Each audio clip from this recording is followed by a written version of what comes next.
All right, let's get started with today's notes. We have 3.3 day 2 properties of logarithms. So you're going to see a lot of practice in this along with a couple new topics. So go ahead and pause the video and move to your notability document and try the first set of problems, just number 1, A through C, and see how you do. Okay, so if you do this correctly, you should be asking yourself 9 to what power equals 3. If you have to write 9 to what power equals 3, there's nothing wrong with that. But you should get that it is the 1/2 power, so the answer is 1/2. I would have to square root 9 to get 3. This one here, you should be asking yourself 2 to what power gives you -4. So if you think about this, if you bring 2 to a positive number, you're still going to get a positive answer. If you bring 2 to a fraction, you're just going to get a smaller number, not a negative number. If you bring 2 to a negative power, you're just going to get a fraction. For example, 2 to the -2 is 1 over +4. So this problem is not possible. So one good thing to know is that this right here, do you remember what that's called? It's called the argument. The argument can never be negative. If the argument is negative, the problem's not possible. All right, let's move on to the last one right here. We have 81 to what power gives me 1/3. Okay, so on this one here, you might have to do some thinking. So first off, the number gets smaller. If the number gets smaller, that means that I have to root it, like square root or cube root or fourth root. So first I'm going to ask myself, how do I get an 81 to be 3? So if I square root, I get 9, but if I square root again, I get 3. So therefore, that's the 4th power, right? Or the 1/4 power, my bad. So that's the 1/4 power because I need to 4th root it. But it also moves to the denominator. If I'm getting that number to move to the denominator, that means that that value is going to be negative.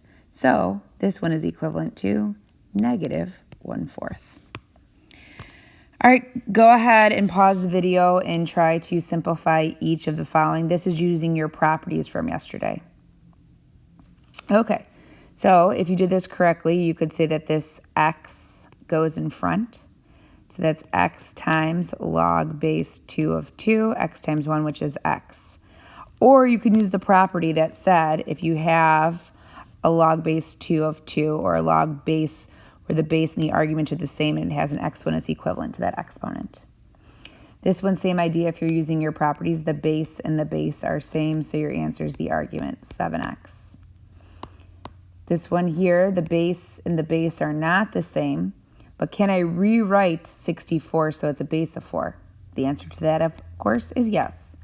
So I'm going to rewrite log base 4 of, I'm going to rewrite the 64 as 4 cubed. So realize that's all that I've changed so far, but I still need that x that was there. So just like the first one here, log base 4 of 4, I see that it's equivalent to the exponent, so my answer is 3x. The very last one, at first glance, people think that they might not know how to do this, but remember that base isn't drawn in there. So if you draw the base of e, so it says natural log base e, you can see base and base are the same, so the answer is equal to the argument, which is 4. All right, last one is condensing to a single logarithm. Go ahead and pause the video and try this one. All right, now remember, if you look at each one of these, this is a log, this is a log, this is a log, this is not a log. So the first thing that we have to do is make that a log. I'm going to change my pen style to black here so that I could even be telling myself, hey, that was printed there. So I want to make this value that I'm about to write down equivalent to 1, so it's just 2 times 1. So I'm going to write down log base. I look at what the base of the other logs are. They're 5. And then I remember I want this equivalent to 1, so it has to be log base 5 of 5.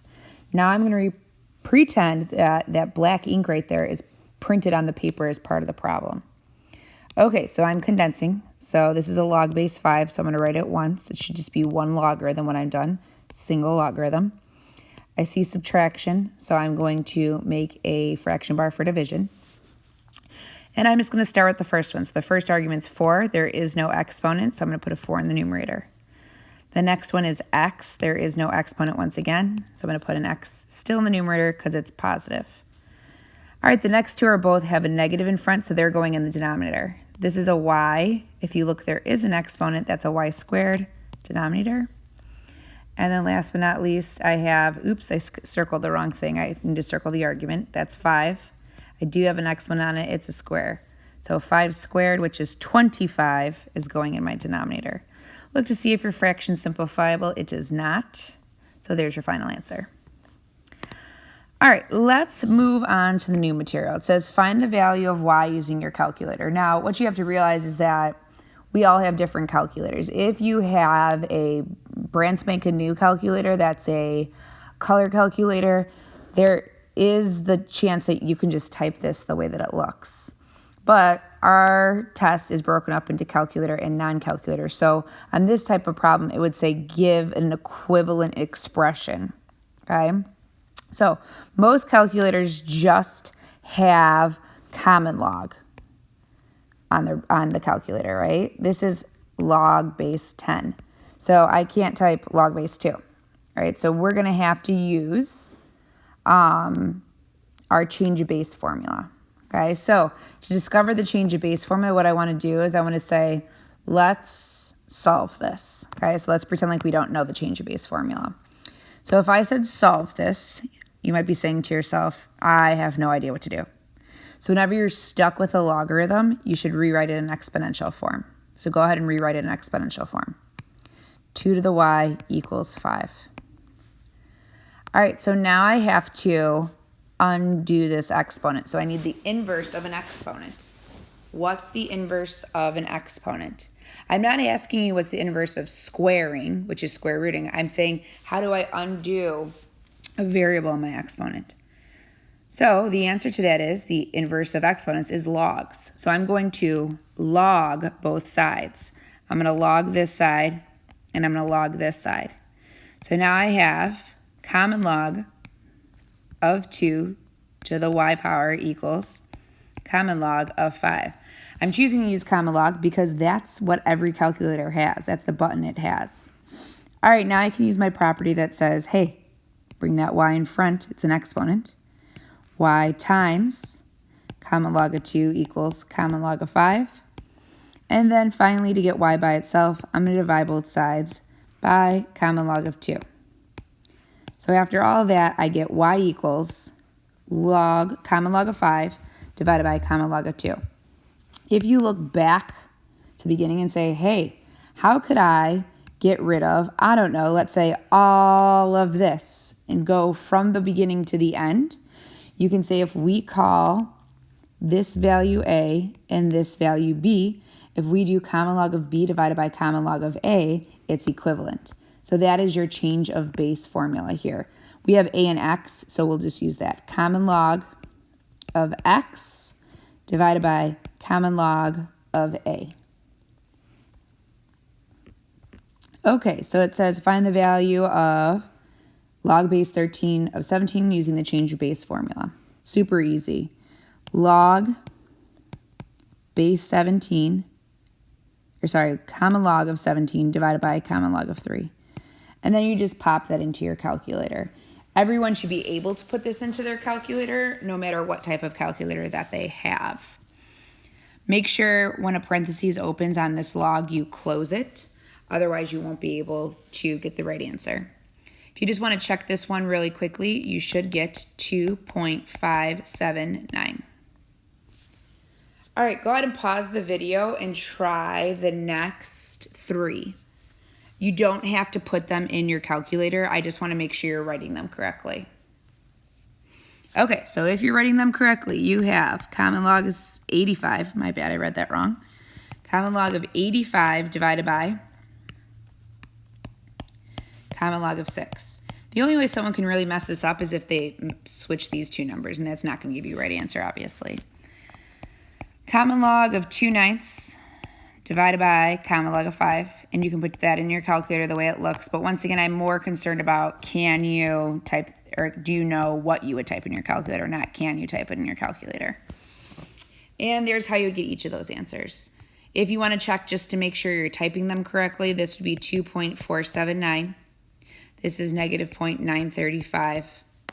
and this one is 2.885. Okay, the next 4 problems are all review, and then we just have a simplify this expression. So in case you don't need a review of expanding logarithms, because this is what we did yesterday, let's go ahead and just look at example 5 and come back. But I really think it's important for all of you to watch this again just to make sure you get it. Okay, so example 5, simplify the expression. Okay, so right now, this is no calculator. So you might be saying to yourself, well, I need to figure out what all these are. How can I rewrite this? Go ahead, pause the video and rewrite each one if you know what to do. I can rewrite log base 7 and 9 as common log of 9 divided by common log of 7. Then I have times. Moving on to the next one, common log of 7 divided by common log of 5. And finally, the third one, common log of 5 divided by common log of 3. Now I'm going to look to see if there's anything that I can simplify to 1. Remember, anything divided by itself is 1. Log 5 divided by log 5 is 1. Log 7 divided by log 7 is 1. So now I have log 9 divided by log 3. Now, some people try to say 9 divided by 3 is 3. The answer is log 3. That's not how logs work. We know that. So what we can do instead is we can say, all right, can I rewrite this to look like this? Because I would be able to evaluate that if I knew what 3 to what power gave me 5, which I didn't. So go ahead and rewrite this. Log base 3 of 9. So now I need to know, do I know what this is equivalent to? Remember what this is asking me. It's asking me 3 to what power is 9? 2. Okay, so now I'm going to circle back and go through these expanding problems. Once again, if you struggle with the homework or you need help, please feel free to email or Remind 101 me. Okay, so first off, I'm going to see how many logs I'm going to get. So I have 1 right here. But once again, since it's a square root, I'm going to say it's y to the 1/2 power. So there's 1 log. Ooh, what happened there? Now I look at my denominator. There's 1, 2, 3 things separated by multiplication. So I'm going to have 1, 2, 3 more logs. All right, I'm ready to write each log. They're all log base 4. So log base 4 of y to the 1/2 power. Powers get written in front of logarithms, so I'm going to put the 1/2 there. Everything else is in my denominator, so I'm going to end up subtracting each one of those. Log base 4 of 16 minus log base 4 of x to the 5th power, so I'm going to squeeze that 5 in front of that log, minus log base 4 of z. This would be my final answer if none of these were simplifiable. So if you look at this one right here, let's look at our arguments first to make sure that there's only one argument left in each one. Z, x, 16, y. That's all good. So the one that I can simplify is this log base 4 of 16. I can evaluate that. So I'm going to. 4 to what power gives me 16? 2. So I have 1/2 log base 4 of y minus 2 minus 5 log base 4 of x minus log base 4 of z. There's my final answer. Now, please make sure you're not trying to do -2 minus 5. This is not a -5. It's a minus 5 times log of 14. So you cannot combine those. All right, next one right here. Let's see how many different logarithms we're going to have. We have 1 term in our numerator, and we have 1 term in our denominator. So remember, terms are separated by, I shouldn't call that a term, that's wrong. I have 1 logarithmic function that I'm going to get from that. I would only have an extra logarithm if they were separated by multiplication or division, which subtraction is neither of those things. All right, so let's write our logarithm here. Log base 2 of x to the 3rd power. 3rd power is an exponent, so I'm going to bring it as a multiplier in front. minus, because I'm in my denominator now, log base 2 of, and this is an x minus 3. So remember, subtraction or addition is not going to give you two different logarithms like this. It's going to just give you one log, and it needs to be in parentheses. The argument, that is. All right, next one here. Let's see how many logs I'm going to have. Remember, logs that I'm going to get are separated by multiplication or division. So I have multiplication right here that's not in. So there's one log right there, one log right here. Also realize I have a square root, so I'm going to pretend this says 1 minus x to the 1/2 power. All right, this is natural log. Natural log of x squared, but I'm going to bring the exponent in front, plus, since it's multiplication, natural log of 1 minus x. Notice not two different logs because of that subtraction right there. And then I'm going to bring my exponent in front of that log, 1/2. So notice I'm already thinking before I'm doing, and I know that there's an exponent, so I'm leaving space for it. All right, one more and we're done. So let's see what we have here. How many terms are separated by multiplication in my numerator? 1, 2. How many terms are separated by multiplication in my denominator? Well, there's only one term in your denominator. Sorry, I keep calling it a term, one logarithm. Okay, so let's get our logs here. This is common log of x. Separated by multiplication in the numerator, so plus common log of x plus 2. Now I'm into my denominator, so minus common log of, and that's an x plus 3. It has a power of 2. That's an exponent, gets written in front.